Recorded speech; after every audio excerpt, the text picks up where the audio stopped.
New companies will start, and I look very, very much forward to doing it. We have to renegotiate our trade deals, and we have to stop these countries from stealing our companies and our jobs. Secretary Clinton, would you like to respond? Well, I think that trade is an important issue. Of course, we are 5% of the world's population. We have to trade with the other 95%. And we need to have smart, fair trade deals. We also, though, need to have a tax system that rewards work and not just financial transactions. And the kind of plan that Donald has put forth would be trickle-down economics all over again. In fact, it would be the most extreme version, the biggest tax cuts for the top percents of the people in this country that we've ever had. I call it trumped up trickle-down, because that's exactly what it would be. That is not how we grow the economy. We just have a different view about what's best for growing the economy, how we make investments that will actually produce jobs and rising incomes. I think we come at it from somewhat different perspectives. I understand that. Donald was very fortunate in his life, and that's all to his benefit. He started his business with $14 million borrowed from his father, and he really believes that the more you help wealthy people, the better off we'll be, and that everything will work out from there. I don't buy that. I have a different experience. My father was a small businessman. He worked really hard. He printed drapery fabrics on long tables where he pulled out those fabrics and he went down with a silk screen and dumped the paint in and took the squeegee and kept going. And so what I believe is the more we can do for the middle class, the more we can invest in you, your education, your skills, your future, the better we will be off and the better we'll grow. That's the kind of economy I want us to see again. Let me follow up with Mr. Trump if I can. You've talked about creating 25 million jobs, and you promised to bring back millions of jobs for Americans. How are we going to bring back the industries that have left this country for cheaper labor overseas? How specifically are you going to tell American manufacturers that you have to come back? Well, for one thing, and before we start on that, my father gave me a very small loan in 1975, and I built it into a company that's worth many, many billions of dollars with some of the greatest assets in the world. And I say that only because that's the kind of thinking that our country needs. Our country's in deep trouble. We don't know what we're doing when it comes to devaluations, and all of these countries all over the world, especially China, they're the best ever at it. What they're doing to us is a very, very sad thing. So we have to do that. We have to renegotiate our trade deals. Unless they're taking our jobs, they're giving incentives, they're doing things that, frankly, we don't do. Let me give you the example of Mexico. They have a VAT tax. We're in a different system. When we sell into Mexico, there's a tax. When they sell in automatic, 16% approximately. When they sell into us, there's no tax. It's a defective agreement. It's been defective for a long time, many years, but the politicians haven't done anything about it. Now, in all fairness to Secretary Clinton, yes, is that okay? Good. I want you to be very happy. It's very important to me. But in all fairness to Secretary Clinton, when she started talking about this, it was really very recently. She's been doing this for 30 years. And why hasn't she made the agreements better?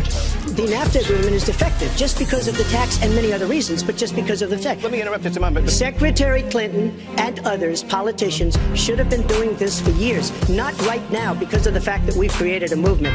They should have been doing this for years. What's happened to our jobs and our country and our economy generally is, look, we owe $20 trillion. We cannot do it any longer, Lester. Back to the question, though, how do you specifically bring back jobs? American manufacturers, how do you make them bring the jobs back? Well, the first thing you do is don't let the jobs leave. The companies are leaving. There are thousands of them. They're leaving, and they're leaving in bigger numbers than ever. And what you do is you say, fine, you want to go to Mexico or some other country, good luck. We wish you a lot of luck.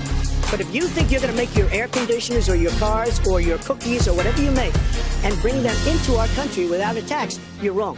And once you say you're going to have to tax them coming in, and our politicians never do this because they have special interests, and the special interests want those companies to leave because in many cases they own the companies. So what I'm saying is we can stop them from leaving. We have to stop them from leaving, and that's a big, big factor. Let me let Secretary Clinton get Well, let's stop for a second and remember where we were 8 years ago. We had the worst financial crisis, the Great Recession, the worst since the 1930s. That was in large part because of tax policies that slashed taxes on the wealthy, failed to invest in the middle class, took their eyes off of Wall Street, and created a perfect storm. In fact, Donald was one of the people who rooted for the housing crisis. He said back in 2006, gee, I hope it does collapse because then I can go in and buy buy some and make some money. Well, it did collapse. That's called business, by the way. 9 million people. 9 million people lost their jobs. 5 million people lost their homes, and $13 trillion in family wealth was wiped out. Now, we have come back from that abyss, and it has not been easy. So we're now on the precipice of having a potentially much better economy, but the last thing we need to do is to go back to the policies that failed us in the first place. Independent experts have looked at what I've proposed and looked at what Donald's proposed, and basically they've said this, that if his tax plan, which would blow up the debt by over $5 trillion and would, in some instances, disadvantage middle-class families compared to the wealthy, were to go into effect, we would lose 3.5 million jobs and maybe have another recession. They've looked at my plans and they've said, okay, if we can do this, and I intend to get it done, we will have 10 million more new jobs because we will be making investments where we can grow the economy. Take clean energy. Some country is going to be the clean energy superpower of the 21st century. Donald thinks that climate change is a hoax perpetrated by the Chinese. I think it's real. I did not. Science is real. I do not say that. And I think it's important that we grip this and deal with it, both at home and abroad. And here's what we can do. We can deploy 500 million more solar panels. We can have enough clean energy to power every home. We can build a new modern electric grid. That's a lot of jobs. That's a lot of new economic activity. So I've tried to be very specific about what we can and should do, and I am determined that we're going to get the economy really moving again, building on the progress we've made over the last 8 years, but never going back to what got us in trouble in the first place. Mr. Trump. She talks about solar panels. We invested in a solar company, our country. That was a disaster. They lost plenty of money on that one. Now, look, I'm a great believer in all forms of energy, but we're putting a lot of people out of work. Our energy policies are a disaster. Our country is losing so much in terms of energy, in terms of paying off our debt. You can't do what you're looking to do with $20 trillion in debt. The Obama administration, from the time they've come in, is over 230 years worth of debt, and he's topped it. He's doubled it in a course of almost 8 years, 7.5 years to be semi-exact. So I will tell you this. We have to do a much better job at keeping our jobs. And we have to do a much better job at giving companies incentive to build new companies or to expand, because they're not doing it. And all you have to do is look at Michigan and look at Ohio and look at all of these places where so many of their jobs and their companies are just leaving. They're gone. And Hillary, I just ask you this. You've been doing this for 30 years. Why are you just thinking about these solutions right now? For 30 years you've been doing it, and now you're just starting to think of solutions. Well, actually, I will bring back jobs. You can't bring back jobs. Well, actually, I have thought about this quite a bit. Yeah, for 30 years. I have, well, not quite that long. I think my husband did a pretty good job in the 1990s. I think a lot about what worked and how we can make it work again. Well, he approved 3 million NAFTA. new jobs, He approved a balanced NAFTA, budget, which is the single worst trade deal ever approved in this country. Incomes went up for everybody. Manufacturing jobs went up also in the 1990s, if we're actually going to look at the facts. When I was in the Senate, I had a number of trade deals that came before me, and I held them all to the same test. Will they create jobs in America? Will they raise incomes in America? And are they good for our national security? Some of them I voted for. The biggest one, a multinational one known as CAFTA, I voted against. And because I hold the same standards as I look at all of these trade deals. But let's not assume that trade is the only challenge we have in the economy. I think it is a part of it, and I've said what I'm going to do. I'm going to have a special prosecutor. We're going to enforce the trade deals we have, and we're going to hold people accountable. When I was Secretary of State, we actually increased American exports globally 30%. We increased them to China 50%. So I know how to really work to get new jobs and to get exports that help to create more new jobs. Well, you haven't done it in 30 years or 26 years. Well, I've been a senator, You haven't done it. And You haven't I done have been a And Secretary of State, and I have Your done husband signed a lot. NAFTA, which was one of the worst things that ever happened Well, to the that's your manufacturing opinion. industry. That is your You go to opinion. New England, you go to Ohio, Pennsylvania, you go anywhere you want, Secretary Clinton, and you will see devastation where manufacturing is down 30, 40, sometimes 50%. NAFTA is the worst trade deal maybe ever signed anywhere, but certainly ever signed in this country. And now you want to approve Trans-Pacific Partnership. You were totally in favor of it. Then you heard what I was saying, how bad it is, and you said, I can't win that debate. But you know that if you did win, you would approve that, and that will be almost as bad as NAFTA. Nothing will ever top NAFTA. That is just not accurate. I was against it once it was finally negotiated and the terms were laid out. I wrote about that in... You called it the gold standard. You called it the gold standard of trade deals. You said it's the finest deal you've ever seen. No. And then you heard what I said about it, and all of a sudden you were against it. Well, Donald, I know you live in your own reality, but that is not the facts. The facts are, I did say I hoped it would be a good deal, but when it was negotiated, which I was not responsible for, I concluded it wasn't. I wrote about that. So is it President Obama's fault? Is it President Obama's fault? Even announced. Look, there Secretary, is it President Obama's fault? There are because he's pushing it. There are different views about what's good for our country, our economy, and our leadership in the world. And I think it's important to look at what we need to do to get the economy going again. That's why I said new jobs with rising incomes, investments, not in more tax cuts that would add $5 trillion to the debt. But you have no plan. Oh, I do. Secretary, in fact, you have no plan. A book about it. It's called Stronger Together. You can pick it up tomorrow. That's about all you Folks, at the bookstore or at an airport near you. We're going to move to... but it's because I see this. We need to have strong growth, fair growth, sustained growth. We also have to look at how we help families balance the responsibilities at home and the responsibilities at business. So we have a very robust set of plans, and people who have looked at both of our plans have concluded that mine would create 10 million jobs and yours would lose us 3.5 million jobs and explode. You are going to approve one of the biggest tax cuts in recession. history. You are going to approve one of the biggest tax increases in history. You are going to drive business out. Your regulations are a disaster, and you're going to increase regulations all over the place. And by the way, my tax cut is the biggest since Ronald Reagan. I'm very proud of it. It will create tremendous numbers of new jobs. But regulations, you are going to regulate these businesses out of existence. When I go around, Lester, I tell you this, I've been all over. And when I go around, despite the tax cut, the things that businesses and people like the most is the fact that I'm cutting regulation. You have regulations on top of regulations, and new companies cannot form, and old companies are going out of business, and you want to increase the regulations and make them even worse. I'm going to cut regulations, but I'm going to cut taxes big league, and you're going to raise taxes big league. End of story. Let me get you to pause right there, because we're going to move into the next segment. We're going to talk taxes. That can't be left Please to stand. take 30 seconds. I kind of assumed that there would be a lot of these charges and claims. And so we have taken the homepage of my website, HillaryClinton.com, and we've turned it into a fact checker. So if you want to see in real time what the facts are, please go and take a look. And take a look at mine also, and you'll see. Not add a penny to the debt, and your plans would add $5 trillion to the debt. What I have proposed would cut regulations and streamline them for small businesses. What I have proposed would be paid for by raising taxes on the wealthy, because they have made all the gains in the economy. And I think it's time that the wealthy and corporations paid their fair share to support this country. You just opened the next segment. Well, look, I just finished. I think I should. You go to her website and you take a look at her website. She's going to raise taxes $1.3 trillion. And look at her website. You know what? It's no different than this. She's telling us how to fight ISIS. Just go to her website. She tells you how to fight ISIS on her website. I don't think General Douglas MacArthur would like that too much.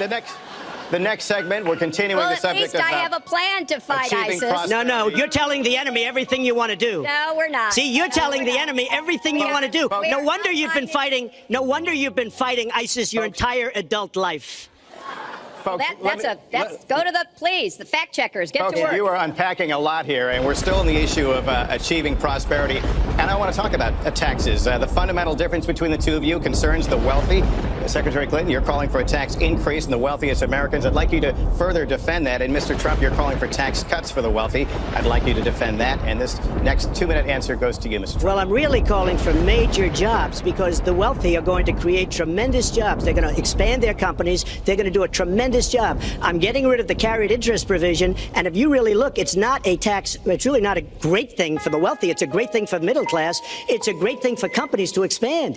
And when these people are going to put billions and and billions of dollars into companies, and when they're going to bring $2.5 trillion back from overseas, where they can't bring the money back because politicians like Secretary Clinton won't allow them to bring the money back because the taxes are so onerous and the bureaucratic red tape. So what is so bad? So what they're doing is they're leaving our country, and they're, believe it or not, leaving because taxes are too high and because some of them have lots of money outside of our country, and instead of bringing it back and putting the money to work because they can't work out a deal to, and everybody agrees it should be brought back, instead of that, they're leaving our country to get their money because they can't bring their money back into our country because of bureaucratic red tape, because they can't get together, because we have a president that can't sit them around a table and get them to approve something. And here's the thing.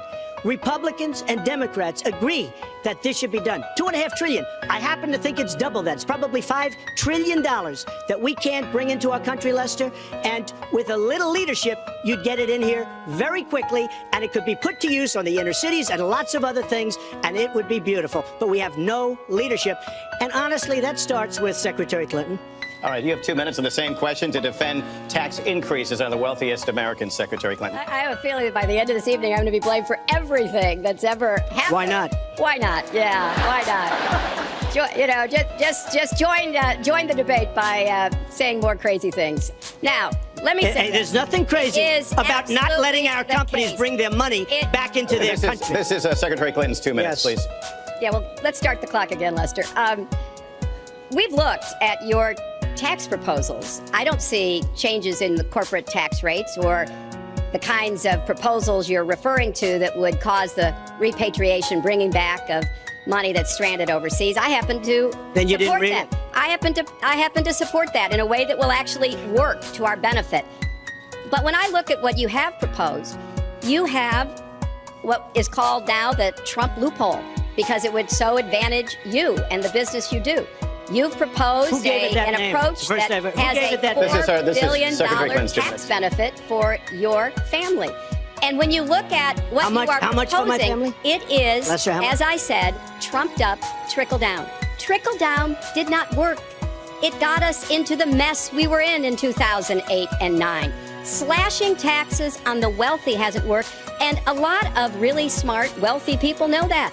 And they are saying, hey, we need to do more to make the contributions we should be making to rebuild the middle class. I don't think top-down works in America. I think building the middle class, investing in the middle class, making college debt-free so more young people can get their education, helping people refinance their debt from college at a lower rate. Those are the kinds of things that will really boost the economy. Broad-based, inclusive growth is what we need in America, not more advantages for people at the very top.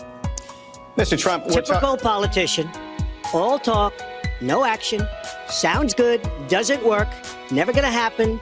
Our country is suffering because people like Secretary Clinton have made such bad decisions in terms of our jobs and in terms of what's going on. Now, look, we have the worst revival of an economy since the Great Depression. And believe me, we're in a bubble right now. And the only thing that looks good is the stock market. But if you raise interest rates even a little bit, that's going to come crashing down. We are in a big, fat, ugly bubble. And we better be awfully careful. And we have a Fed that's doing political things. This Janet Yellen of the Fed. The Fed is doing political by keeping the interest rates at this level.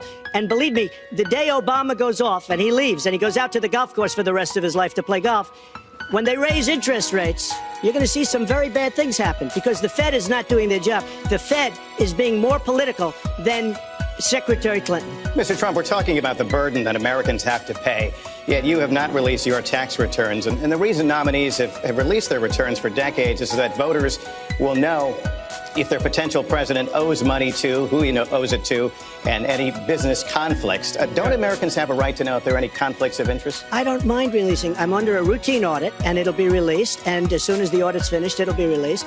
But you will learn more about Donald Trump by going down to the federal elections, where I filed a 104-page, essentially financial statement of sorts, the forms that they have.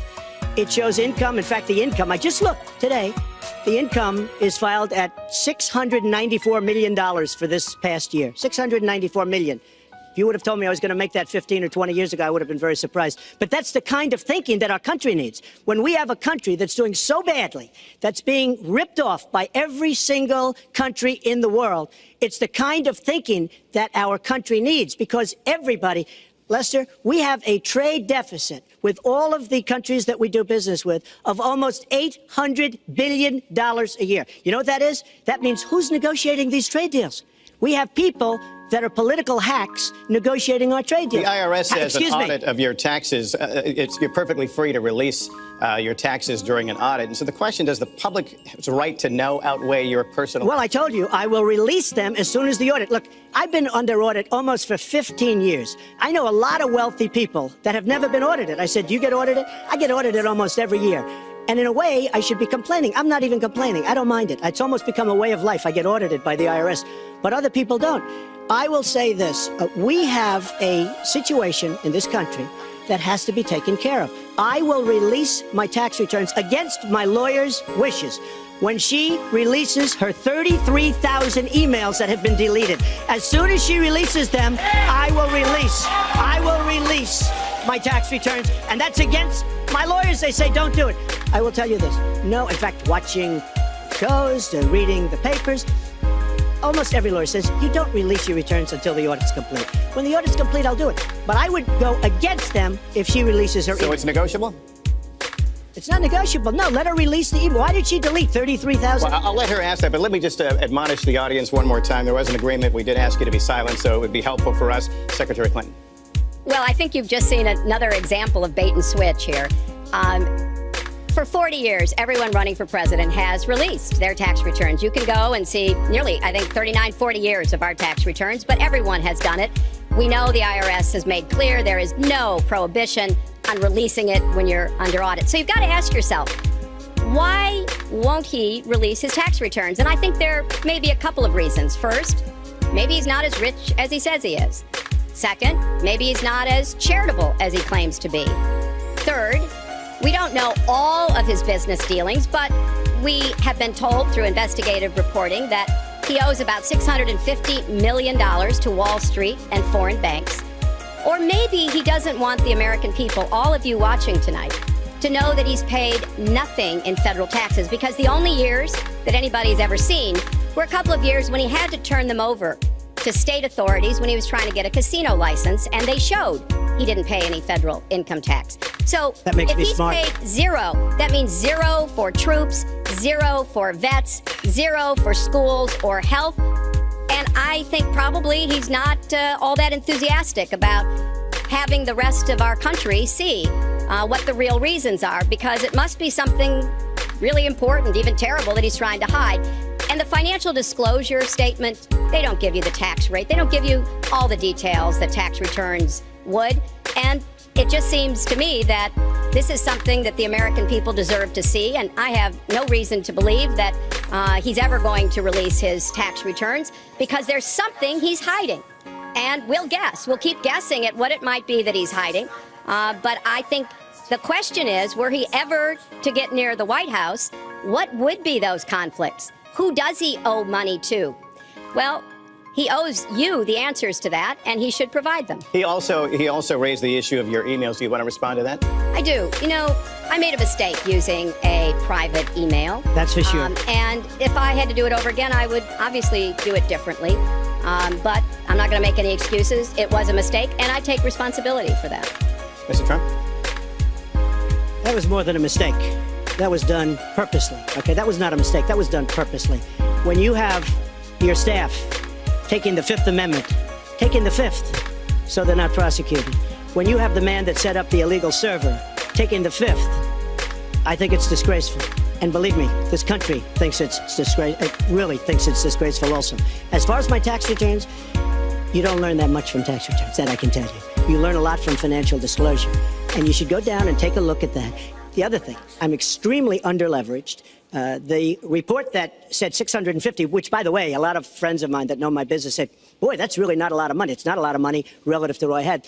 The buildings that were in question, they said in the same report, which was, actually, it wasn't even a bad story, to be honest with you, but the buildings are worth $3.9 billion. And the 650 isn't even on that. But it's not 650. It's much less than that. But I could give you a list of banks. I would, if that would help you, I would give you a list of banks. These are very fine institutions, very fine banks. I could do that very quickly.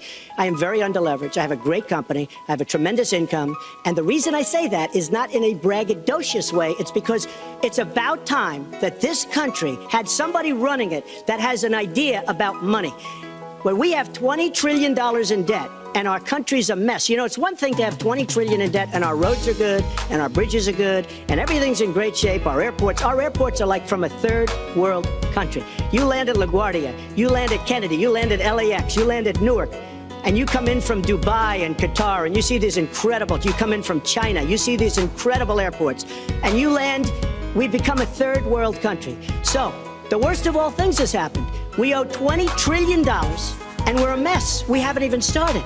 And we've spent $6 trillion in the Middle East, according to a report that I just saw, whether it's 6 or 5, but it looks like it's 6. $6 trillion in the Middle East. We could have rebuilt our country twice, and it's really a shame. And it's politicians like Secretary Clinton that have caused this problem. Our country has tremendous problems. We're a debtor nation, we're a serious debtor nation, and we have a country that needs new roads, new tunnels, new bridges, new airports, new schools, new hospitals. And we don't have the money because it's been squandered on so many of your ideas. And maybe because you haven't paid any federal income tax for a lot of years. And the other thing I think is important. It would be squandered too, believe me. If your main claim to be president of the United States is your business, then I think we should talk about that. You know, your campaign manager said that you built a lot of businesses on the backs of little guys. And indeed, I have met a lot of the people who were stiffed by you and your businesses, Donald. I've met dishwashers, painters, architects, glass installers, marble installers, drapery installers, like my dad was, who you refused to pay when they finished the work that you asked them to do. We have an architect in the audience who designed one of your clubhouses at one of your golf courses. It's a beautiful facility. It immediately was put to use, and you wouldn't pay what the man needed to be paid, what he was charging you. Maybe he didn't do a good job, and I was unsatisfied with his work, which our country should do too. The thousands of people that you have stiffed over the course of your business not deserve some kind of apology from someone who has taken their labor, taken the goods that they produced, and then refused to pay them. I can only say that I'm certainly relieved that my late father never did business with you. He provided a good middle-class life for us, but the people he worked for, he expected the bargain to be kept on both sides. And when we talk about your business, you've taken business bankruptcy 6 times. There are a lot of great business people that have never taken bankruptcy once. You call yourself the king of debt. You talk about leverage. You even at one time suggested that you would try to negotiate down the national debt of the United States. Well, sometimes there's not a direct transfer of skills from business to government, but sometimes what happened in business would be really bad for government. Let's let Mr. And Trump. we need to be very clear about that. Look, it's all words, it's all sound bites. I built an unbelievable company, some of the greatest assets anywhere in the world, real estate assets anywhere in the world, beyond the United States, in Europe, lots of different places. It's an unbelievable company. But on occasion, 4 times, we used certain laws that are there. And when Secretary Clinton talks about people that didn't get paid, first of all, they did get paid a lot, but taking advantage of the laws of the nation. Now, if you want to change the laws, you've been there a long time, change the laws. But I take advantage of the laws of the nation because I'm running a company. My obligation right now is to do well for myself, my family, my employees, for my companies. And that's what I do. But what she doesn't say is the tens of thousands of people that are unbelievably happy and that love me. I'll give you an example. We're just opening up on Pennsylvania Avenue, right next to the White House. So if I don't get there one way, I'm going to get to Pennsylvania Avenue another. But we're opening the old post office. Under budget, ahead of schedule, saved tremendous money. I'm a year ahead of schedule. And that's what this country should be doing. We build roads and they cost 2 and 3 and 4 times what they're supposed to cost. We buy products for our military, and they come at costs that are so far above what they were supposed to be because we don't have people that know what they're doing. When we look at the budget is bad to a large extent because we have people that have no idea as to what to do and how to buy. The Trump International is way under budget and way ahead of schedule, and we should be able to do that for our country. We're well behind schedule, so I want to move to our next segment. We move into our next segment talking about America's direction, and let's start by talking about race.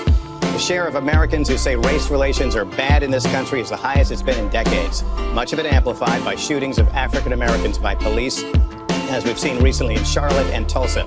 Race has been a big issue in this campaign, and one of you is going to have to bridge a very wide and bitter gap. So how do you heal the divide? Secretary Clinton, you get 2 minutes on this. Well, you're right.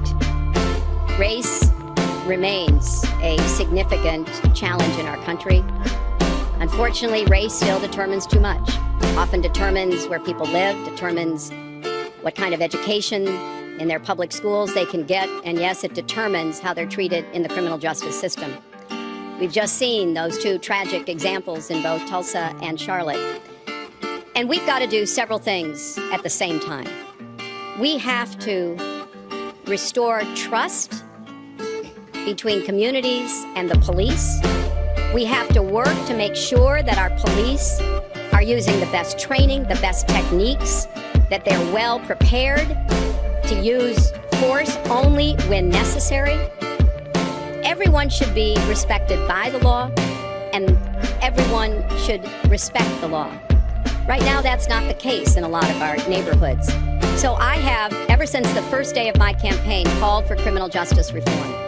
I've laid out a platform that I think would begin to remedy some of the problems we have in the criminal justice system. But we also have to recognize, in addition to the challenges that we face with policing, there are so many good, brave police officers who equally want reform. So we have to bring communities together in order to begin working on that as a mutual goal. And we've got to get guns out of the hands of people who should not have them. The gun epidemic is the leading cause of death of young African American men, more than the next 9 causes put together. So we have to do 2 things, as I said. We have to restore trust. We have to work with the police. We have to make sure they respect the communities and the communities respect them. And we have to tackle the plague of gun violence, which is a big contributor to a lot of the problems that we're seeing today. All right, Mr. Trump, you have 2 minutes. How do you heal the divide? Well, first of all, Secretary Clinton doesn't want to use a couple of words, and that's law and order. We need law and order. If we don't have it, we're not going to have a country. And when I look at what's going on in Charlotte, a city I love, a city where I have investments, when I look at what's going on throughout various parts of our country, whether it's, I can just keep naming them all day long. We need law and order in our country. And I just got today, as you know, the endorsement of the Fraternal Order of Police. We just came in. We have endorsements from, I think, almost every police group, a large percentage of them in the United States. We have a situation where we have our inner cities, African Americans, Hispanics, are living in hell because it's so dangerous. You walk down the street, you get shot. In Chicago, they've had thousands of shootings, thousands, since January 1st. Thousands of shootings. And I'm saying, where is this? Is this a war-torn country? What are we doing? And we have to stop the violence. We have to bring back law and order in a place like Chicago where thousands of people have been killed, thousands over the last number of years. In fact, almost 4,000 have been killed since Barack Obama became president. Almost 4,000 people in Chicago have been killed. We have to bring back law and order. Now, whether or not in a place like Chicago you do stop and frisk, which worked very well, Mayor Giuliani is here, it worked very well in New York, it brought the crime rate way down. But you take the gun away from criminals that shouldn't be having it. We have gangs roaming the street, and in many cases, they're illegally here, illegal immigrants, and they have guns, and they shoot people. And we have to be very strong, and we have to be very vigilant. We have to know what we're doing. Right now, our police, in many cases, are afraid to do anything. We have to protect our inner cities because African American communities are being decimated by crime. Your 2 minutes expired, but I do want to follow up. Stop and frisk was ruled unconstitutional in New York because it largely singled out black and Hispanic young men. No, you're wrong. It went before a judge who was a very against police judge. It was taken away from her, and our new mayor, refused to go forward with the case. They would have won an appeal. If you look at it, throughout the country, there are many places. The argument is that it's a form of racial profiling. No, the argument is that we have to take the guns away from these people that have them and that are bad people that shouldn't have them. These are felons. These are people that are bad people that shouldn't be. When you have 3,000 shootings in Chicago from January 1st, when you have 4,000 people killed in Chicago by guns from the beginning of the presidency of Barack Obama, his hometown, you have to have stop and frisk. You need more police. You need a better community, relation. You don't have good community relations in Chicago. It's terrible. I have property there. It's terrible what's going on in Chicago. But when you look, and Chicago's not the only, you go to Ferguson, you go to so many different places. You need better relationships. I agree with Secretary Clinton on this. You need better relationships between the communities and the police, because in some cases it's not good. But you look at Dallas, where the relationships were really studied. The relationships were really a beautiful thing. And then 5 police officers were killed one night very violently. So there's some bad things going on, some really bad things. But we need, Lester, we need law and order. And we need law and order in the inner cities, because the people that are most affected by what's happening are African American and Hispanic people. And it's very unfair to them what our politicians are allowing to happen. Secretary Clinton. Well, I've heard Donald say this at his rallies, and it's really unfortunate that he paints such a dire, negative picture of black communities in our country. You know, the vibrancy of the black church, the black businesses that employ so many people, the opportunities that so many families are working to provide for their kids. There's a lot that we should be proud of and we should be supporting and lifting up. But we do always have to make sure we keep people safe. There are the right ways of doing it, and then there are ways that are ineffective. Stop and frisk was found to be unconstitutional, and in part because it was ineffective.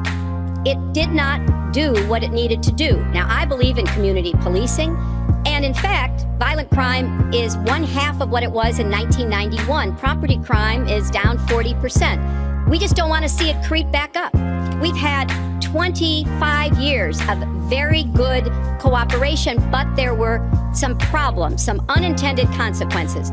Too many young African American and Latino men ended up in jail for nonviolent offenses, and it's just a fact that if you're a young African American man and you do the same thing as a young white man, you are more likely to be arrested, charged, convicted, and incarcerated. So we've got to address the systemic racism in our criminal justice system. We cannot just say law and order. We have to say we have to come forward with a plan that is going to divert people from the criminal justice system, deal with mandatory minimum sentences, which have put too many people away for too long for doing too little. We need to have more second chance programs. I'm glad that we're ending private prisons in the federal system. I want to see them ended in the state system. You shouldn't have a profit motivation to fill prison cells with young Americans. So there are some positive ways we can work on this. And I believe strongly that common sense gun safety measures would assist us right now. And this is something Donald has supported along with the gun lobby. Right now, we've got too many military-style weapons on the streets. In a lot of places, our police are outgunned. We need comprehensive background checks, and we need to keep guns out of the hands of those who will do harm. And we finally need to pass a prohibition on anyone who's on the terrorist watch list from being able to buy a gun in our country. If you're too dangerous to fly, you are too dangerous to buy a gun. So there are things we can do, and we ought to do it in a bipartisan way. Secretary Clinton, last week you said we've got to do everything possible to improve policing, to go right at implicit bias. Do you believe that police are implicitly biased against black people? Lester, I think implicit bias is a problem for everyone, not just police. I think, unfortunately, too many of us in our great country jump to conclusions about each other. And therefore, I think we need all of us to be asking hard questions about, why am I feeling this way? But when it comes to policing, since it can have literally fatal consequences, I have said in my first budget we would put money into that budget to help us deal with implicit bias by retraining a lot of our police officers. I met with a group of very distinguished, experienced police chiefs a few weeks ago. They admit it's an issue. They've got a lot of concerns. Mental health is one of the biggest concerns because now police are having to handle a lot of really difficult mental health problems on the street. They want support. They want more training. They want more assistance. And I think the federal government could be in a position where we would offer and provide that. I'd like to respond. Please. First of all, I agree, and a lot of people, even within my own party, want to give certain rights to people on watch lists and no-fly lists. I agree with you. When a person is on a watch list or a no-fly list, and I have the endorsement of the NRA, which I'm very proud of. These are very, very good people, and they're protecting the Second Amendment. But I think we have to look very strongly at no-fly lists and watch lists. And when people are on there, even if they shouldn't be on there, we'll help them. We'll help them legally. We'll help them get off.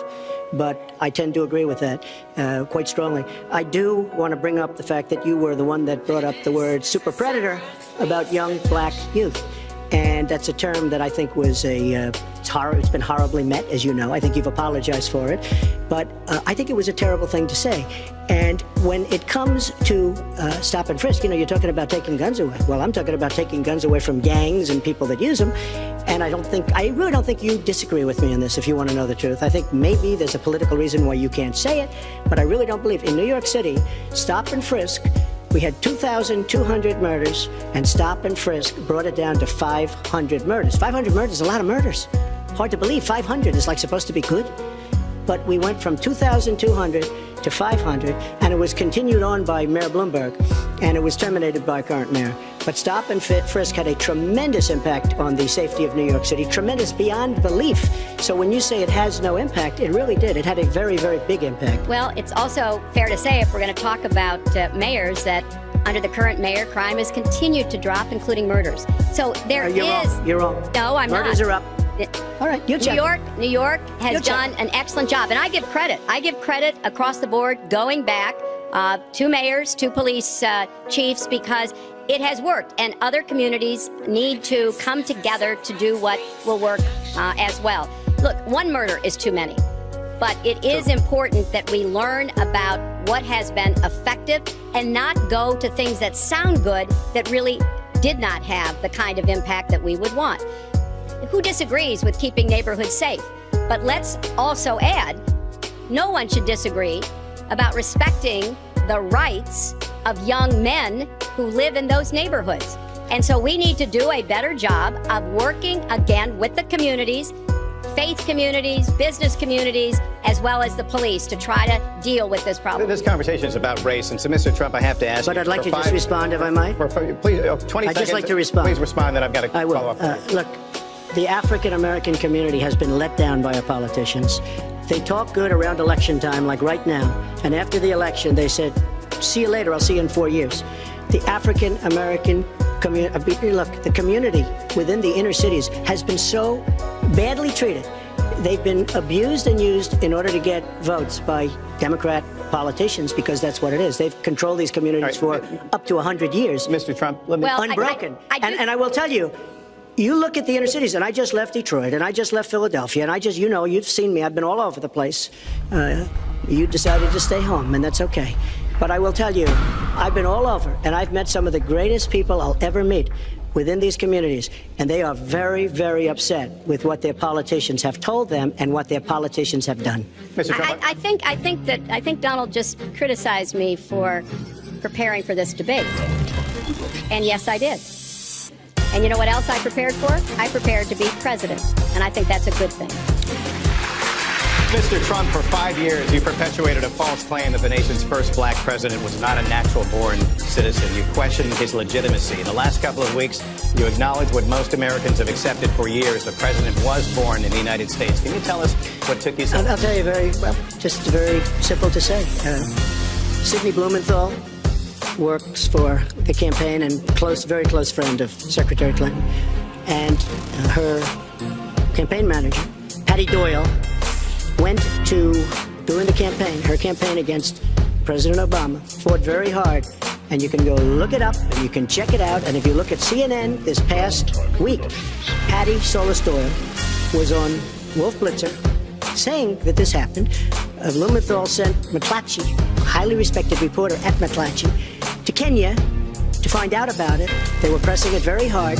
She failed to get the birth certificate. When I got involved, I didn't fail. I got him to give the birth certificate. So I'm satisfied with it, and I'll tell you why I'm satisfied with it. Because I want to get on to defeating ISIS. Because I want to get on to creating jobs. Because I want to get on to having a strong border. Because I want to get on to things that are very important to me and that are very important to the country. I'll let you respond. It's important, but I just want to get the answer here. The birth certificate was produced in 2011. You continued to tell the story and question the president's legitimacy in 2012, 13, 14, 15, as recently as January. So the question is, what changed your mind? Well, nobody was pressing it. Nobody was caring much about it. I figured you'd ask the question tonight, of course, but nobody was caring much about it. But I was the one that got him to produce the birth certificate, and I think I did a good job.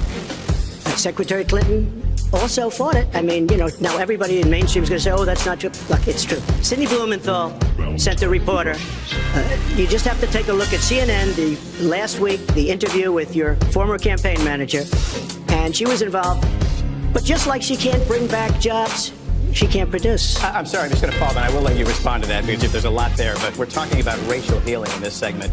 What do you say to Americans? Well, it was I say nothing. I say nothing because I was able to get him to produce it. He should have produced it a long time before. I say nothing. But let me just tell you, when you talk about healing, I think that I've developed very, very good relationships over the last little while with the African-American community. I think you can see that. And I feel that they really wanted me to come to that conclusion, and I think I did a great job and a great service, not only for the country, but even for the president, in getting him to produce his birth certificate. Secretary Clinton. Well, just listen to what you heard.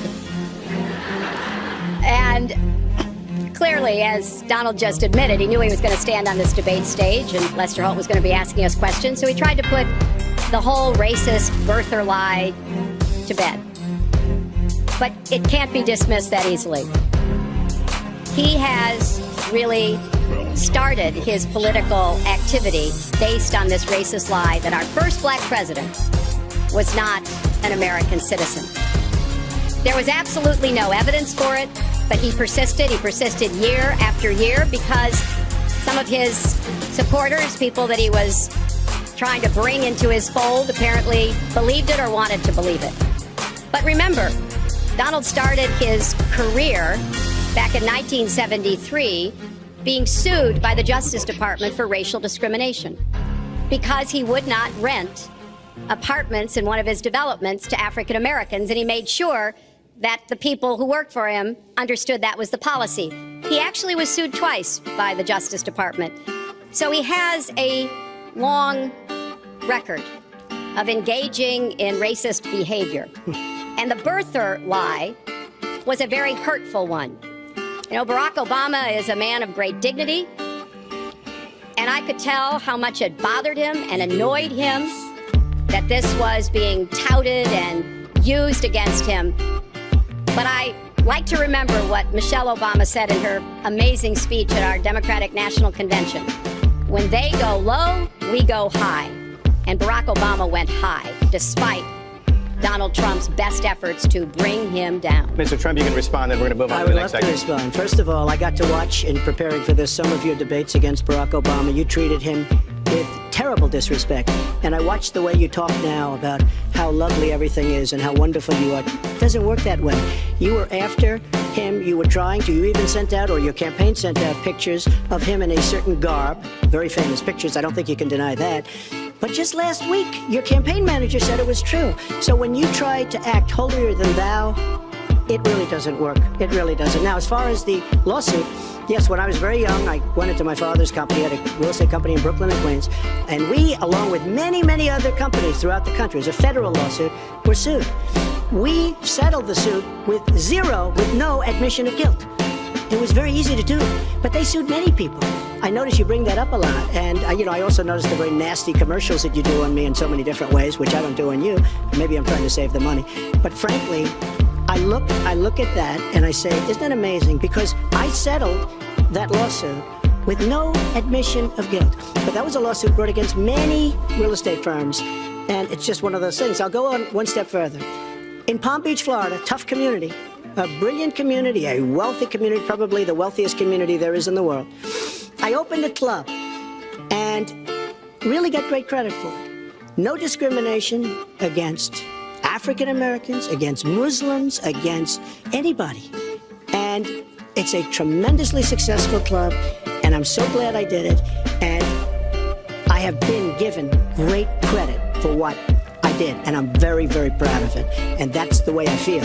That is the true way I feel. Our next segment is called Securing America. We want to start with a 21st century war happening every day in this country. Our institutions are under cyber attack, and our secrets are being stolen. So my question is, who's behind it, and how do we fight it? Secretary Clinton, this answer goes to you.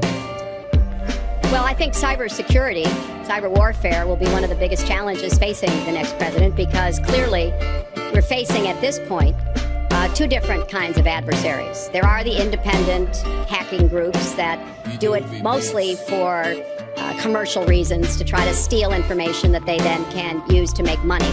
But increasingly, we are seeing cyber attacks coming from states, organs of states. The most recent and troubling of these has been Russia. There's no doubt now that Russia has used cyber attacks against all kinds of organizations in our country, and I am deeply concerned about this. I know Donald's very praiseworthy of Vladimir Putin, but Putin is playing a really tough, long game here. And one of the things he's done is to let loose cyber attackers to hack into government files, to hack into personal files, hack into the Democratic National Committee. And we recently have learned that, that this is one of their preferred methods of trying to wreak havoc and collect information. We need to make it very clear, whether it's Russia, China, Iran, or anybody else, the United States has much greater capacity. And we are not going to sit idly by and permit state actors to go after our information, our private sector information or our public sector information. And we're going to have to make it clear that we don't want to use the kinds of tools that we have. We don't want to engage in a different kind of warfare, but we will defend the citizens of this country. And the Russians need to understand that. I think they've been treating it as almost a probing. How far would we go? How much would we do? And that's why I was so shocked when Donald publicly invited Putin to hack into Americans. That is just unacceptable. It's one of the reasons why 50 national security officials who served in Republican administration have said that Donald is unfit to be the commander-in-chief. It's comments like that that really worry people who understand the threats that we face. Mr. Trump, you have 2 minutes in the same question. Who's behind it? How do we fight I do want to say that I was just endorsed, and more are coming next week. It'll be over 200 admirals, many of them are here, admirals and generals endorsed me to lead this country. That just happened, and many more are coming, and I'm very proud of it. In addition, I was just endorsed by ICE. They've never endorsed anybody before on immigration. I was just endorsed by ICE. I was just recently endorsed 16,500 Border Patrol agents. So when Secretary Clinton talks about this, I mean, I'll take the admirals and I'll take the generals any day over the political hacks that I see that have led our country so brilliantly over the last 10 years with their knowledge, okay? Because look at the mess that we're in. Look at the mess that we're in. As far as the cyber, I agree to parts of what Secretary Clinton said. We should be better than anybody else, and perhaps we're not. I don't think anybody knows it was Russia that broke into the DNC. She's saying Russia, Russia, Russia, but maybe it was. I mean, it could be Russia, but it could also be China. It could also be lots of other people. It also could be somebody sitting on their bed that weighs 400 pounds, okay? You don't know who broke into DNC, but what did we learn with DNC? We learned that Bernie Sanders was taken advantage of by your people, by Debbie Wasserman Schultz. Look what happened to her. But Bernie Sanders was taken advantage of. That's what we learned. Now, whether that was Russia, whether that was China, whether it was another country, we don't know. Because the truth is, under President Obama, we've lost control of things that we used to have control over. We came in with the internet, we came up with the internet, and I think Secretary Clinton and myself would agree very much. When you look at what ISIS is doing with the internet, they're beating us at our own game, ISIS. So we have to get very, very tough on cyber and cyber warfare. It is a huge problem. I have a son. He's 10 years old. He has computers. He is so good with these computers. It's unbelievable. The security aspect of cyber is very, very tough, and maybe it's hardly doable. But I will say we are not doing the job we should be doing. But that's true throughout our whole governmental society. We have so many things that we have to do better, Lester, and certainly cyber is one of them. Secretary Clinton. Well, I think there are a number of issues that we should be addressing. I have put forth a plan to defeat ISIS. It does involve going after them online. I think we need to do much more with our tech companies to prevent ISIS and their operatives from being able to use the internet to radicalize, even direct people in our country and Europe and elsewhere. But we also have to intensify our air strikes against ISIS and eventually support our Arab and Kurdish partners to be able to actually take out ISIS in Raqqa and their claim of being a caliphate. We're making progress. Our military is assisting in Iraq, and we're hoping that within the year we'll be able to push ISIS out of Iraq and then, really squeeze them in Syria. But we have to be cognizant of the fact that they've had foreign fighters coming to volunteer for them, foreign money, foreign weapons. So we have to make this the top priority. And I would also do everything possible to take out their leadership. I was involved in a number of efforts to take out al-Qaeda leadership when I was Secretary of State, including, of course, taking out bin Laden. And I think we need to go after Baghdadi as well, make that one of our organizing principles, because we've got to defeat ISIS and we've got to do everything we can to disrupt their propaganda efforts online. You mentioned ISIS, and we think of ISIS certainly as over there, but there are American citizens who have been inspired to commit acts of terror on American soil. The latest incident, of course, the bombings we just saw in New York and New Jersey, the knife attack at a mall in Minnesota, and the last year, deadly attacks in San Bernardino and Orlando. I'll ask this to both of you. Tell us specifically how you would prevent homegrown attacks by American citizens, Mr. Trump. Well, first I have to say one thing, very important. Secretary Clinton is talking about taking out ISIS. We will take out ISIS. Well, President Obama and Secretary Clinton created a vacuum the way they got out of Iraq. Because they got out, well, they shouldn't have been in, but once they got in, the way they got out was a disaster. And ISIS was formed. So she talks about taking them out. She's been doing it a long time. She's been trying to take them out for a long time. But they wouldn't have even been formed if they left some troops behind, like 10,000 or maybe something more than that. And then you wouldn't have had them. Or, as I've been saying for a long time, and I think you'll agree because I said it to you once, had we taken the oil, and we should have taken the oil, ISIS would not have been able to form either, because the oil was their primary source of income. And now they have the oil all over the place, including the oil, a lot of the oil in Libya, which was another one of her disasters. Secretary Clinton. Well, I hope the fact checkers are turning up the volume and really working hard. Donald supported the invasion of Iraq. Wrong. That is absolutely wrong. Proved over and over again. Wrong. He actually advocated for the actions we took in Libya and urged that Gaddafi be taken out after actually doing some business with him one time. But the larger point, he says this constantly, is George W. Bush made the agreement about when American troops would leave Iraq, not Barack Obama. And the only way that American troops could have stayed in Iraq is to get an agreement from the then Iraqi government that would have protected our troops. And the Iraqi government would not give that. But let's talk about the question you asked, Lester. The question you asked is, what do we do here in the United States? That's the most important part of this. How do we prevent attacks? How do we protect our people? And I think we've got to have an intelligence surge where we are looking for every scrap of information. I was so proud of law enforcement in New York, in Minnesota, in New Jersey. You know, they responded so quickly, so professionally to the attacks that occurred by Rahami. And they brought him down. And we may find out more information because he is still alive, which may prove to be an intelligence benefit. So we've got to do everything we can to vacuum up intelligence from Europe, from the Middle East.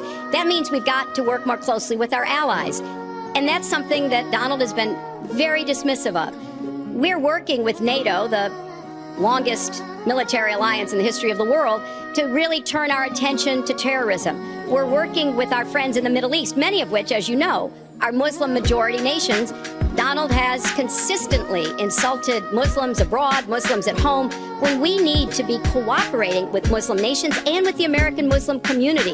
They're on the front lines. They can provide information to us that we might not get anywhere else. They need to have close working cooperation with law enforcement in these communities, not be alienated and pushed away, as some of Donald's rhetoric, unfortunately, has led to. Mr. Well, I'd have to respond. Please respond. The secretary said very strongly about working with. We've been working with them for many years. And we have the greatest mess anyone's ever seen. You look at the Middle East, it's a total mess. Under your direction to a large extent. But you look at the Middle East, you started the Iran deal. That's another beauty where you have a country that was ready to fall. I mean, they were doing so badly. They were choking on the sanctions, and now they're going to be actually probably a major power at some point pretty soon, the way they're going. But when you look at NATO, I was asked on a major show, what do you think of NATO? And I have to understand, I'm a business person. I did really well, but I have common sense. And I said, well, I'll tell you, I haven't given lots of thought to NATO. But two things. Number one, the 28 countries of NATO, many of them aren't paying their fair share. Number two, and that bothers me because we should be, as we're defending them, and they should at least be paying us what they're supposed to be paying by treaty and contract. And number two, I said, and very strongly, NATO could be obsolete because, and I was very strong on this, and it was actually covered very accurately in the New York Times, which is unusual for the New York Times, to be honest. But I said, they do not focus on terror. And I was very strong, and I said it numerous times. And about 4 months ago, I read on the front page of the Wall Street Journal that NATO is opening up a major terror division. And I think that's great. And I think we should get, because we pay approximately 73% of the cost of NATO. It's a lot of money to protect other people. But I'm all for NATO. But I said they have to focus on terror also. And they're going to do that. And that was, believe me, I'm sure I'm not going to get credit for it, but that was largely because of what I was saying and my criticism of NATO. I think we have to get NATO to go into the Middle East with us, in addition to surrounding nations, and we have to knock the hell out of ISIS, and we have to do it fast. When ISIS formed, in this vacuum created by Barack Obama and Secretary Clinton, and believe me, you were the ones that took out the troops. Not only that, you named the day. They couldn't believe it. They sat back probably and said, I can't believe it. They said, no, wait a minute. When they formed, this is something that never should have happened. It should have never happened. Now, you're talking about taking out ISIS, but you were there and you were Secretary of State when it was a little infant. Now it's in over 30 countries. And you're going to stop them? I don't think so. Mr. Trump, a lot of these are judgment questions. You had supported the war in Iraq before the invasion. What makes your judgment? I did not support the war in Iraq. 2002. That is a mainstream media nonsense put out by her because she, frankly, I think the best person in her campaign is mainstream media. My question is, since you would you like to hear? Why is your the war. Wait a minute. I was against the war in Iraq, just so you put it out. The record shows otherwise. The record but why does not show why is your judgment The record shows that I'm right. When I did an interview with Howard Stern, very lightly, first time anyone's asked me that, I said, very lightly, I don't know, maybe, who knows, essentially. I then did an interview with Neil Cavuto. We talked about the economy is more important. I then spoke to Sean Hannity, which everybody refuses to call Sean Hannity. I had numerous conversations with Sean Hannity at Fox, and Sean Hannity said, and he called me the other day, and I spoke to him about it. He said you were totally against war because he was for the war. Why is your judgment better than... And that was before the war started. Sean Hannity said very strongly to me and other people, he's willing to say, but nobody wants to call him, I was against the war. He said, you used to have fights with me because Sean was in favor of the war. And I understand that side also, not very much because we should have never been there. But nobody called Sean Hannity. And then they did an article in a major magazine shortly after the war started, I think in 2004, but they did an article which had me totally against the war in Iraq. And one of your compatriots said, you know, whether it was before or right after, Trump was definitely, because if you read this article, there's no doubt. But if somebody, and I'll ask the press, if somebody would call up Sean Hannity, this was before the war started, he and I used to have arguments about the war. I said it's a terrible and a stupid thing. It's going to destabilize the Middle East, and that's exactly what it's done. It's been a disaster. My reference was to what you had said in 2002, and my question was, why is your judgment any different than Mrs. Clinton? Well, I have much better judgment than she does. There's no question about that. I also have a much better temperament than she has. You know, I have a much better. She spent, let me tell you, she spent hundreds of millions of dollars on an advertising, you know, they get Madison Avenue into a room, they put names, oh, temperament, let's go after. I think my strongest asset, maybe by far, is my temperament. I have a winning temperament. I know how to win. She does not have how to win. Wait, the AFL-CIO the other day, behind the blue screen, I don't know who you were talking to, Secretary Clinton, but you were totally out of control. I said, there's a person with a temperament that's got a problem. Secretary Clinton. Whew, okay.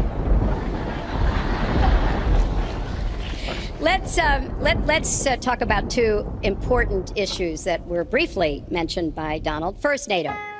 You know, NATO as a military alliance has something called Article 5, and basically it says this: an attack on one is an attack on all. And do you know the only time it's ever been invoked?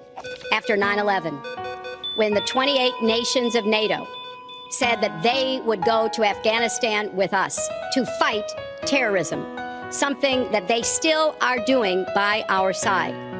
With respect to Iran, when I became Secretary of State, Iran was weeks away from having enough nuclear material to form a bomb. They had mastered the nuclear fuel cycle under the Bush administration. They had built covert facilities. They had stocked them with centrifuges that were whirling away. And we had sanctioned them. I voted for every sanction against Iran when I was in the Senate, but it wasn't enough. So I spent a year and a half putting together a coalition that included Russia and China to impose the toughest sanctions on Iran. And we did drive them to the negotiating table. And my successor, John Kerry, and President Obama got a deal that put a lid on Iran's nuclear program without firing a single shot. That's diplomacy. That's coalition building. That's working with other nations. The other day, I saw Donald saying that there were some Iranian sailors on a ship in the waters off of Iran, and they were taunting American sailors who were on a nearby ship. He said, you know, if they taunted our sailors, I'd blow them out of the water and start another war. That would not good judgment. That is not the right temperament to be commander-in-chief, to be taunted. And the worst part of what we've heard Donald say has been about nuclear weapons. He has said repeatedly that he didn't care if other nations got nuclear weapons, Japan, South Korea, even Saudi Arabia. It has been the policy of the United States, Democrats and Republicans, to do everything we could to reduce the proliferation of nuclear weapons. He even said, well, you know, if there were a nuclear war in the East Asia, well, you know, that's fine. You know, have a good time, folks. And in fact, his cavalier attitude about nuclear weapons is so deeply troubling. That is the #1 threat we face in the world, and it becomes particularly threatening if terrorists ever get their hands on any nuclear material. So a man who can be provoked by a tweet should not have his fingers anywhere near the nuclear codes, as far as I think anyone with any sense about this should be concerned. That line's getting a little bit old, I must say. Listen, it's a good one, though. I would like to, well describes the problem. It's not an accurate one at all. It's not an accurate one. So I just want to give a lot of things and just to respond. I agree with her on one thing. The single greatest problem the world has is nuclear armament, nuclear weapons. Not global warming like you think and your president thinks. Nuclear is the single greatest threat. Just to go down the list, we defend Japan, we defend Germany, we defend South Korea, we defend Saudi Arabia, we defend countries. They do not pay us, but they should be paying us because we are providing tremendous service, and we're losing a fortune. That's why we're losing. We lose on everything. I say, who makes these? We lose on everything. Well, I said that it's very possible that if they don't pay a fair share, because this isn't 40 years ago where we could do what we're doing. We can't defend Japan, a behemoth, selling us cars by the minute. We need to move on. Wait, but it's very important. All I said was they may have to defend themselves, or they have to help us out. We're a country that owes $20 trillion. They have to help us out. As far as the nuclear is concerned, I agree. It is the single greatest threat that this country has. Which leads my next question as we enter our last segment here still on the subject of securing America. On nuclear weapons, President Obama reportedly considered changing the nation's longstanding policy on first use. Do you support the current policy? Mr. Trump, you have 2 minutes on that. Well, I have to say that, for what Secretary Clinton was saying about nuclear with Russia, she's very cavalier in the way she talks about various countries. But Russia's been expanding. They have a much newer capability than we do. We have not been updating from the new standpoint. I looked the other night, I was seeing B-52s. They're old enough that your father, your grandfather could be flying them. We are not keeping up with other countries. I would like everybody to end it, just get rid of it. But I would certainly not do first strike. I think that once the nuclear alternative happens, it's over. At the same time, we have to be prepared. I can't take anything off the table because you look at some of these countries, you look at North Korea. We're doing nothing there. China should solve that problem for us. China should go into North Korea. China is totally powerful as it relates to North Korea. And by the way, another one powerful is the worst deal I think I've ever seen negotiated that you started is the Iran deal. Iran is one of their biggest trading partners. Iran has power over North Korea. And when they made that horrible deal with Iran, they should have included the fact that they do something with respect to North Korea. And they should have done something with respect to Yemen and all these other places. And when asked to Secretary Kerry, why didn't you do that? Why didn't you add other things into the deal? One of the great giveaways of all time, including $400 million in cash. Nobody's ever seen that before. That turned out to be wrong. It was actually $1.7 billion in cash. Obviously, I guess, for the hostages, it certainly looks that way. So you say to yourself, why didn't they make the right deal? This is one of the worst deals ever made by any country in history. The deal with Iran will lead to nuclear problems. All they have to do is sit back 10 years, and they don't have to do much, and they're going to end up getting nuclear. I met with Bibi Netanyahu the other day. Believe me, he is not a happy camper. All right, Mrs. Clinton, Secretary Clinton, you have 2 minutes. Let me start by saying words matter. Words matter when you run for president, and they really matter when you are president. And I want to reassure our allies in Japan and South Korea and elsewhere that we have mutual defense treaties, and we will honor them. It is essential that America's word be good. And so I know that this campaign has caused some questioning and some worries on the part of many leaders across the globe. I've talked with a number of them. But I want to, on behalf of myself, and I think on behalf of a majority of the American people, say that, our word is good. It's also important that we look at the entire global situation. There's no doubt that we have other problems with Iran, but personally I'd rather deal with the other problems having put that lid on their nuclear program than still to be facing that. And Donald never tells you what he would do. Would he have started a war? Would he have bombed Iran? If he's going to criticize a deal that has been very successful in giving us access to Iranian facilities that we never had before, then he should tell us what his alternative would be. But it's like his plan to defeat ISIS. He says it's a secret plan, but the only secret is that he has no plan. So we need to be more precise in how we talk about these issues. People around the world follow our presidential campaigns so closely, trying to get hints about what we will do. Can they rely on us? Are we going to lead the world with strength and in accordance with our values? That's what I intend to do. I intend to be a leader of our country that people can count on, both here at home and around the world, to make decisions that will further peace and prosperity, but also stand up to bullies, whether they're abroad or at home. We cannot let those who would try to destabilize the world, to interfere with American interests and security, to be given any opportunities at all. Let's do one thing I'd like to say. Very quickly. I will go very quickly, but I will tell you that Hillary will tell you to go to her website and read all about how to defeat ISIS, which she could have defeated by never having it, get going in the first place. Right now, it's getting tougher and tougher to defeat them because they're in more and more places, more and more states, more and more nations. Mr. Trump. And it's a big problem. And as far as Japan is concerned, I want to help all of our allies. But we are losing billions and billions of dollars. We cannot be the policeman of the world. We cannot protect countries all over the world where they're not paying us what we need. We have just a few final She doesn't questions. say that because she's got no business ability. We need heart. We need a lot of things. But you have to have some basic ability. And sadly, she doesn't have that. All of the things that she's talking about could have been taken care of during the last 10 years, let's say, while she had great power. But they weren't taken care of. And if she ever wins this race, they won't be taken care of. Mr. Trump, this year, Secretary Clinton became the first woman nominated for president by a major party. Earlier this month, you said she doesn't have, quote, a presidential look. She's standing here right now. What did you mean by that? She doesn't have the look. She doesn't have the stamina. I said she doesn't have the stamina. And I don't believe she does have the stamina. To be president of this country, you need tremendous stamina. The quote was, you I just don't think she has wait a minute, unless you asked me a look. question. Did you ask me a question?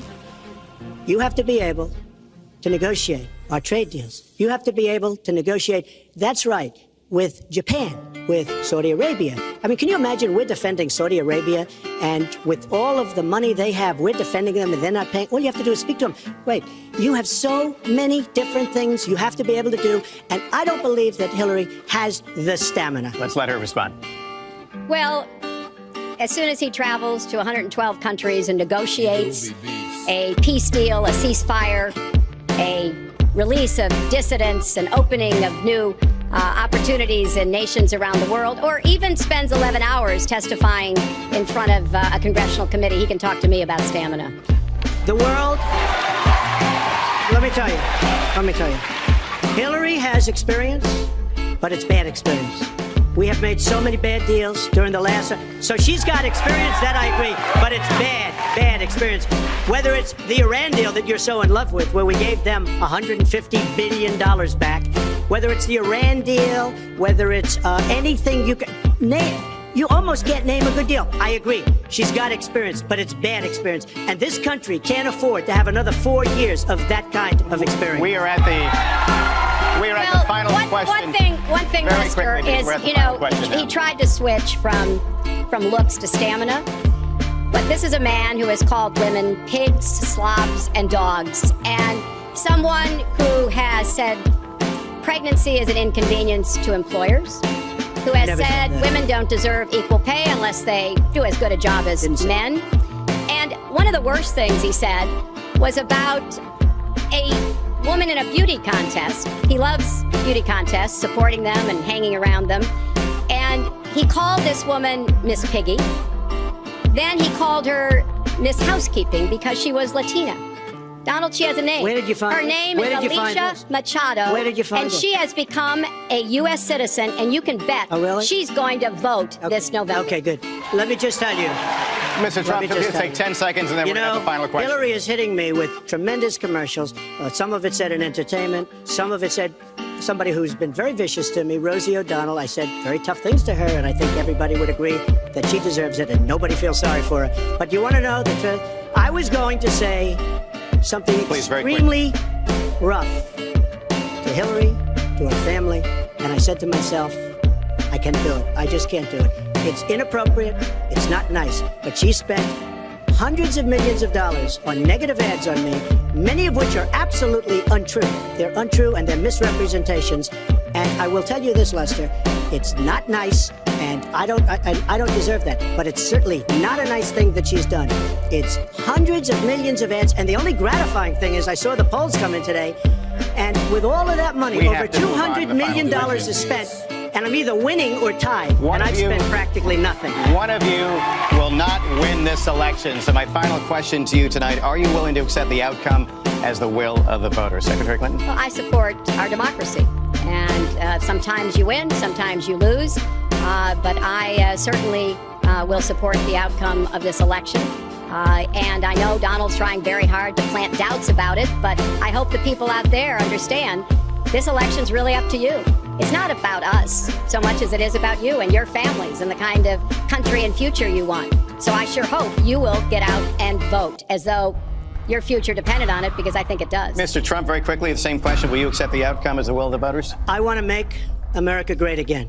We are a nation that is seriously troubled. We're losing our jobs. People are pouring into our country. The other day, we were deporting 800 people. And perhaps they passed the wrong button, they pressed the wrong button, or perhaps, worse than that, it was corruption. But these people that we were going to deport for good reason ended up becoming citizens. And it was 800, and now it turns out it might be 1,800, and they don't even know. Will you accept Look, here's the story. I want to make America great again. I'm going to be able to do it. I don't believe Hillary will. The answer is, if she wins, I will absolutely support her. All right. Well, that is going to do it for us. That concludes our debate for this evening, a spirited one. We covered a lot of ground, not everything, as I suspected we would. The next presidential debates are scheduled for October 9th at Washington University in St. Louis and October 19th at the University of Nevada, Las Vegas. The conversation will continue. A reminder, the vice presidential debate is scheduled for October 4th at Longwood University in Farmville, Virginia. My thanks to Hillary Clinton and to Donald Trump and to Hofstra University for hosting us tonight. Good night, everyone.